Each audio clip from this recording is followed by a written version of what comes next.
Bonjour chers collègues, ici Sylvain de Une app par jour et si tu n'es pas encore abonné à ma chaîne YouTube, je t'invite à le faire dès maintenant. On clique sur abonnement ici en bas et en plus on active la cloche qui va te permettre de recevoir une notification lorsque je vais publier de nouvelles vidéos. Aujourd'hui, je te parle de WooClap. WooClap, c'est quoi? C'est un outil gratuit pour les enseignants du primaire et du secondaire qui te permet de garder tes élèves allumés et interactifs pendant tes cours.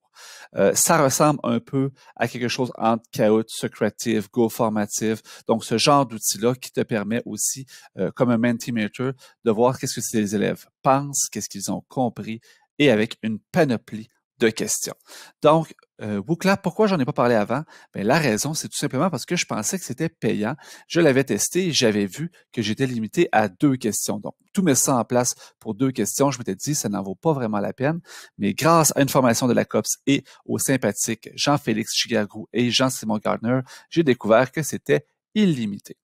Donc, comment est-ce qu'on fonctionne avec WooClap? Première des choses, on va arriver sur la page d'accueil wooclap.com.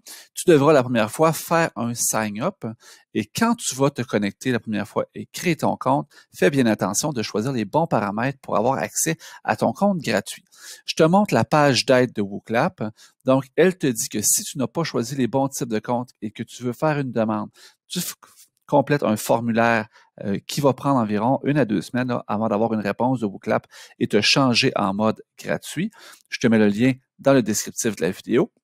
Et si jamais tu veux créer un nouveau compte, eh bien, c'est là qu'on doit choisir les bonnes informations.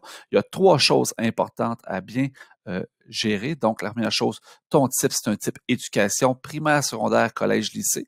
Donc, des fois, on n'est pas tout à fait à l'aise avec collège et lycée. Donc, on ne choisit pas le bon type. Ensuite, on détermine qu'on est un enseignant. Et troisième des choses, on confirme qu'on n'est pas assigné ou plutôt lié à une institution d'enseignement supérieur. Une fois que ça est fait, on coche, on remplit et on est correct pour avoir notre compte gratuit. Maintenant, moi, mon compte il est déjà créé. Je vais donc faire login. Quand on fait notre compte, on a le choix entre plusieurs options. Je te suggère, au niveau de la confidentialité, de te limiter à Google et à Microsoft parce que, bien entendu, probablement que ton compte scolaire est lié à une de ces 2 plateformes-là. Une fois qu'on est entré, ça a l'air de ça. C'est tout vide, c'est tout épuré. On va regarder le menu. Donc, les menus, il y a ici ton école. Tu peux gérer tes paramètres de compte et te déconnecter par là. Il n'y a pas grand-chose à l'intérieur qui est à changer. On voit ici que j'ai un compte de type Codo, c'est-à-dire un compte gratuit illimité. Et on peut sélectionner la langue ici en haut à droite. Je vais revenir à mes événements, qui est comme le menu principal que j'ai par défaut. Tu vas voir que tu peux faire une recherche dans tes événements si tu en as plusieurs. Tu peux aussi les exporter. Tu peux aussi créer des dossiers. J'ai déjà créé ici un dossier qui s'appelle Formation. Si tu veux importer un événement, c'est que tu vas pouvoir aller chercher un événement à partir d'un code qui va avoir été partagé par un de tes collègues. Et on peut créer un nouvel événement. Donc, c'est ce que je vais faire. En commençant en haut à gauche, je te mentionne que les votes, c'est justement les types de questions qu'on va retrouver dans ton événement. On peut activer un mur de messages, chose que je te déconseille pour l'instant. On va y aller avec la base, avec les événements. Et on peut créer un événement au rythme du participant. On va nommer ici mon événement. Ici, je vais l'appeler Formation. Une app jour. On va confirmer ici avec le crochet. Et la chose la plus importante, c'est que tu peux modifier le code d'entrée WooClap pour tes élèves. Donc ici, je vais modifier mon code d'entrée et je vais l'appeler une app par jour. Tu peux utiliser n'importe quel code tant qu'il est disponible, donc soit original, et tu pourras réutiliser ces codes-là. Donc si je supprime ce questionnaire-là et que j'en crée un nouveau, je pourrais utiliser encore une app par jour, tout simplement comme code pour faciliter la vie à mes élèves. Une fois que ça c'est fait, je suis prêt à créer mes questions. On va voir ici qu'on a un petit engrenage ici au niveau des paramètres avant de commencer. Donc, on peut ajouter une présentation qui a, par exemple, un slide ou un PowerPoint qui va venir égayer et dans laquelle on va ajouter nos questions. Donc, c'est une option. Souvent, le rendu des images est pas super beau à l'écran. Demander une authentification à l'aide, par exemple, d'un compte par courriel, par réseaux sociaux ou par une adresse d'université. Donc, ça, c'est une option que je n'utilise pas personnellement. Demander un pseudonyme pour savoir qui et quoi, donc qui a répondu quoi. Sinon, c'est anonyme. On peut demander que les résultats soient visibles par défaut, donc ça va apparaître au fur et à mesure à l'écran. Sinon, il faut déterminer qu'on les fait afficher, donc je vais enlever ça ici. On peut donner accès à un bouton qui s'appelle « Je suis perdu », donc qui te donne une idée que les personnes ne savent pas comment répondre ou quoi répondre. Donc ça, on peut l'activer ou pas. Et le mettre en mode compétition, donc qui va classer les participants selon qu'ils ont des bonnes réponses ou pas. Donc, ça peut virer en Kahoot, en Quizzes, en Quizlet, donc ce type de questions-là. On a aussi plus d'options qui sont possibles ici. Je te parle du répondre via les SMS. C'est une option supplémentaire, donc on peut faire répondre par texto à défaut d'utiliser le web. Cependant, il y a certaines questions qui ne sont pas bien affichées lorsqu'on travaille en SMS. Je reviens dans mon WooClap une app par jour. Par défaut, il y a toujours un slide pour commencer que je vais montrer ici qui permet de montrer aux participants comment se connecter. Donc, on va à wooclap.com/, une app par jour. Et sinon, on peut scanner un code QR. Donc, ça peut être super pratique lorsque vos participants travaillent par appareil mobile d'utiliser les codes QR. Donc, page enseignant, page élève. Je recule et je vais créer mes différents types de questions. Donc, premier type de question que je peux créer, c'est que je peux créer une question QCM. Donc, c'est une question à choix multiple. Ma question à choix multiple, ce que je peux en faire, donc, je vais rentrer une question et divers choix. C'est comme un Socrative, c'est comme un Quizzes, c'est comme un Quizlet. Donc, j'ai créé ma question. Quelle est la capitale du Canada? Toronto, Montréal, Québec ou Ottawa? On peut, dans les options, déterminer si les résultats vont apparaître sous forme d'un histogramme ou d'un nuage de mots. Dans ce cas-ci, je préfère l'histogramme. On peut déterminer qu'il y a plusieurs bonnes réponses. Donc, par exemple, il peut y avoir 2 réponses de bonnes, mais dans ce cas-ci, il y a seulement une bonne réponse et c'est Ottawa. Il ne faut pas oublier de la cocher. Pour te montrer, je peux lancer cette question-là maintenant. Du côté du participant, va apparaître les types de réponses et je peux cocher ici que je suis perdu. Donc, quand je coche « Je suis perdu », ça va apparaître du côté du présentateur et il va voir que je suis perdu. Donc, je peux voir et interagir avec mes étudiants. Si je mets à compris, ça disparaît et je vais sélectionner par exemple ici Ottawa. Et je valide. Et donc, je vois ici de mon côté qu'une réponse est rentrée et je peux faire apparaître ou pas les résultats des élèves. Je peux aussi faire apparaître quelle était la bonne réponse. À partir du moment où je fais apparaître la bonne réponse, ça apparaît aussi sur le dispositif de l'élève que la bonne réponse était Ottawa. Je continue dans mes questions. Donc, je vais quitter mon questionnaire, je vais poser une autre question de type sondage. La question de type sondage, c'est exactement la même chose. Cependant, il n'y a juste pas de bonne réponse dans un sondage. On peut allouer la possibilité aux participants de remplir plus qu'une bonne réponse, donc coche ce qui s'applique pour toi, etc. Je vais aller à trouver une image. Trouver une image, ça c'est super intéressant. Ça nous permet de vraiment cibler si l'élève est capable d'identifier des parties. Par exemple, sur un schéma en sciences, en biologie, en univers social, des cartes géographiques, sur une ligne du temps. Donc, tout ce qu'on a à faire, c'est mettre une question ainsi que d'importer une image de notre ordinateur. Donc, je viens ici de créer, identifier le cœur sur cette image. J'ai importé une image du cœur et là, il faut ajouter une zone de bonne réponse. Donc, si j'ajoute une zone, ici, par exemple, je vais choisir circulaire ou rectangulaire. Je prends cette zone-là, je la place au bon endroit. Je peux, avec la petite flèche ici, rétrécir la zone pour que ce soit vraiment seulement la partie que je veux qui soit acceptée. Si je lance la question du côté du participant, alors, je dois identifier le bon endroit sur l'image pour le cœur. Donc, supposons que je sélectionne ici, on s'entend que ce n'est pas la bonne réponse, et je valide. Je vois du côté du présentateur que j'ai une réponse d'entrée. Je peux cocher. Donc, les réponses sont là. Donc, je pourrais faire afficher aux élèves, voici qu'est-ce que vous avez répondu, et je peux faire afficher la bonne réponse. Donc, la bonne zone était là.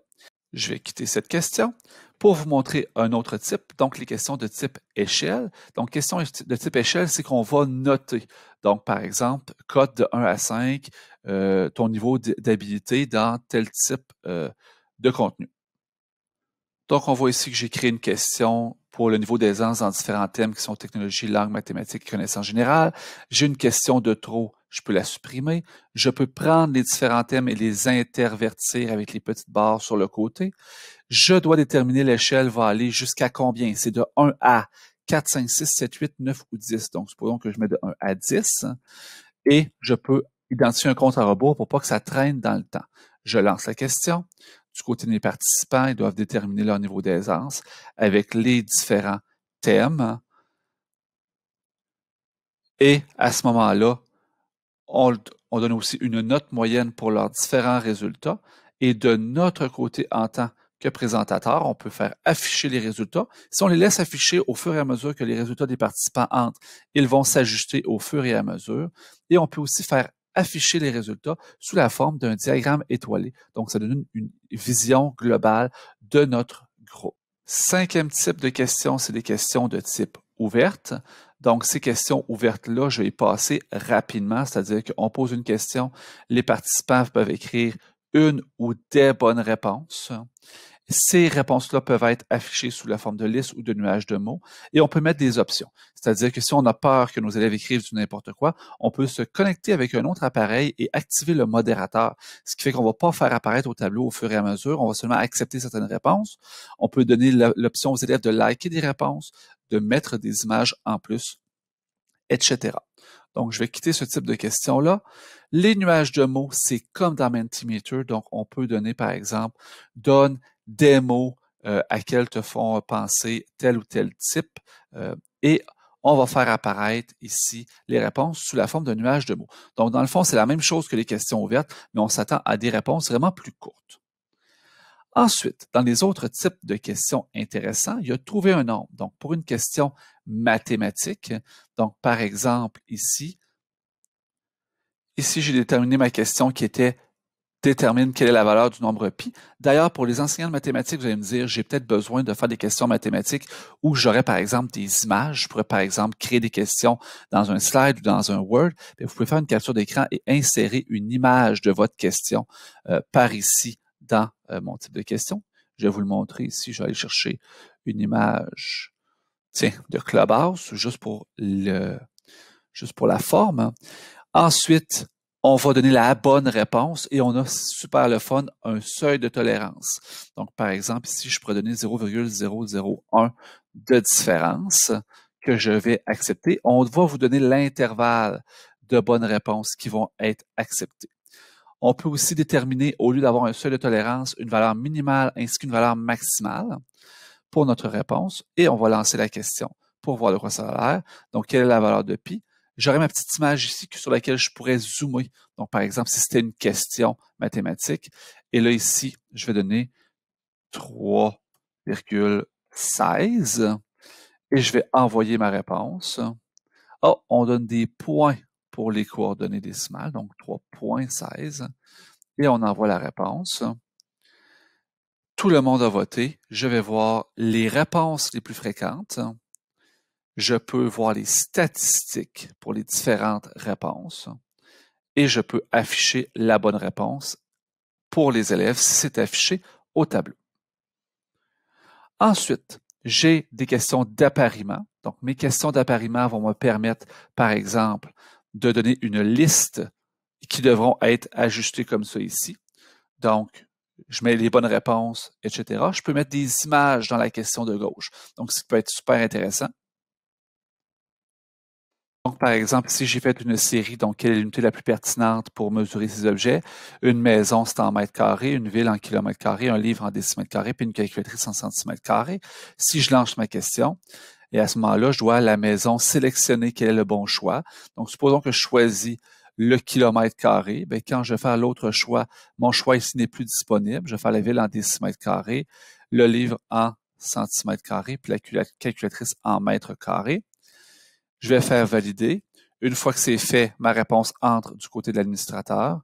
On va pouvoir voir quels sont les associations les plus fréquentes et faire afficher les bonnes réponses et combien de pourcents des élèves ont réussi chacune des questions. Ensuite, j'ai des questions de priorisation. Donc, les questions de priorisation sont super intéressantes. Par exemple, si vous voulez faire un sondage avec vos enseignants, nous, on a fait un exercice du genre, par exemple, pour nos valeurs de notre école. Donc, par exemple, quelles valeurs sont les plus pertinentes pour notre école? Ici, j'ai dit séparer 100 points selon vos priorités, mais c'est toujours une question qui est sur 100 points. Donc, le participant devra séparer 100 points. Ici, j'ai donné 4 choix. Je pourrais en avoir plus, je pourrais en avoir moins. Si je lance la question du côté du participant, bien à ce moment-là, il devra sélectionner ses points. On lui indique le nombre de points restants. Donc, par exemple, ici, si je mets 40, 30, 15 et 15, je vais valider ma réponse. Ça va apparaître. Je peux faire afficher mes résultats. Je peux faire apparaître les résultats en ordre. Ici, il était déjà en ordre du plus grand au plus petit. Et les résultats seraient réajustés au fur et à mesure que les participants participeraient à ma rencontre. Autre type texte de classement. Donc, classement, on doit mettre en ordre. Donc, en ordre, par exemple, numérique, en ordre de date, etc. Donc, on peut placer nos items. Donc, on voit ici un exemple. Donc, on voit ici, j'ai repris l'exemple directement de WooClap. Si je lance cette question-là, eh bien, ils étaient dans le bon ordre quand je les ai placés. Ici, ils ne sont pas dans le bon ordre pour la personne qui va passer le test. Donc, on doit à ce moment-là, par exemple, ici, c'est la préhistoire en premier, on clique sur les flèches pour remonter. L'Antiquité, le Moyen Âge et la Renaissance, je suis dans le bon ordre ici. Je valide, la réponse entre et je valide si c'était la bonne réponse. C'était préhistoire, Antiquité, Moyen Âge, Renaissance et j'ai eu la bonne réponse du côté participant. Dans les derniers types de questions intéressants, donc les textes à trous vous permettent de remplir des phrases dans lesquelles on doit compléter. Donc, par exemple, pour le français, la grammaire, super intéressant. Donc, par exemple, les fleurs que j'ai cueillies. Et là, on met entre crochets quelle est la terminaison que je veux avoir. Était vraiment la terminaison, par exemple. Voilà.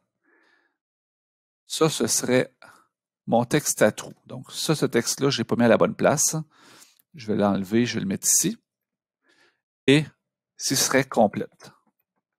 Les terminaisons. On fait attention avec ces questions-là. Ici, il y a l'option d'ignorer les petites erreurs. Quand on met ignorer les petites erreurs, il va ignorer même les erreurs d'accent. Donc, c'est peut-être mieux de ne pas l'activer, cette option-là. Je lance. Et là, ici, complète terminaison. Et là, j'ai 2 cases à remplir. Voilà, j'envoie la réponse. Je vois les réponses. Et première réponse, c'était E. Dernière réponse, c'était ES. Et si je fais afficher les bonnes réponses, et là ici, on voit que ici, c'était pas la bonne réponse. On a ma réponse et la bonne réponse. Et ici, on voit que j'avais la bonne réponse pour la deuxième partie. Les diapositives, donc on peut acheter une diapositive à partir d'un slide. Souvent, ça ne sort pas super bien. Donc, c'est une option que vous pouvez utiliser à tester sous toute réserve. Et les brainstorming qui vous permettent de faire un tableau dans lequel on va se rentrer plusieurs idées, mais qui vont être classées selon différents types de réponses. Donc, par exemple, ici, je viens de créer une question qui dit « Donne des exemples d'outils numériques, visioconférence, test en ligne et création ». Donc, si je lance la question, eh bien ici, donne des exemples d'outils numériques. Et là, je peux sélectionner l'option visioconférence et visioconférence, test en ligne ou création. Donc, si j'envoie visioconférence, j'écris un message, par exemple Google Meet, je l'envoie, va apparaître ici de l'autre côté dans le test. Si je mets test en ligne, bien, je vais acheter un, par exemple, Go Formative. Et je peux en envoyer plusieurs. Donc, c'est vraiment un brainstorm. Et si j'étais en plein écran, là, on verrait ma troisième option qui était création. Donc, si je mets en création, par exemple, ça pourrait être Geniali. J'envoie. Donc, on peut en envoyer plusieurs. Le gestionnaire, lui, peut déplacer des items d'une colonne à l'autre s'il trouve que c'est mal classé. Il peut en supprimer aussi s'il trouve que c'est des réponses qui ne sont pas appropriées ou si en classe on discute et on se dit que c'est pas une bonne réponse. Et si j'ai activé les likes, ben, les élèves peuvent aller liker les réponses qu'ils ont aimées. Voilà. Donc, voilà pour le dernier type de questions que je vous recommande. Dans les autres types de questions, il y a correspondance, script et correspondance jugement. C'est très compliqué. Sincèrement, je comprends même pas moi-même comment ça fonctionne. Et des questions de type audio-vidéo. Donc, on peut intégrer des vidéos et de l'audio, par exemple, à partir de YouTube, dans nos questionnaires. Lorsque vous avez plein de questions, là, vous ne faites pas comme moi. Donc, par exemple, si je lance la première question ici, bien, ça va me permettre de passer d'une question à l'autre sous type de questionnaire et les élèves suivent en même temps que moi le questionnaire que j'ai fait. Je vais quitter ça ici. Si vous le désirez, vous pouvez aussi créer des questionnaires qui s'appellent au rythme du participant. C'est un autre type de questionnaire avec les mêmes types de questions, mais vous devez sélectionner cette option-là avant de créer votre questionnaire. Donc, c'est tout pour moi pour la présentation de l'outil WooClap. C'est sincèrement vraiment intéressant pour l'enseignant, pour avoir du feedback intéressant pour les élèves. Et je vous rappelle que c'est gratuit pour les enseignants du secteur primaire et secondaire. J'espère que ça vous a été utile. Si c'est le cas, laissez-moi un pouce bleu. N'hésitez pas à vous abonner à ma chaîne YouTube Sylvain Duclos, une app par jour, ainsi qu'à ma page Facebook, une app par jour avec Sylvain Duclos.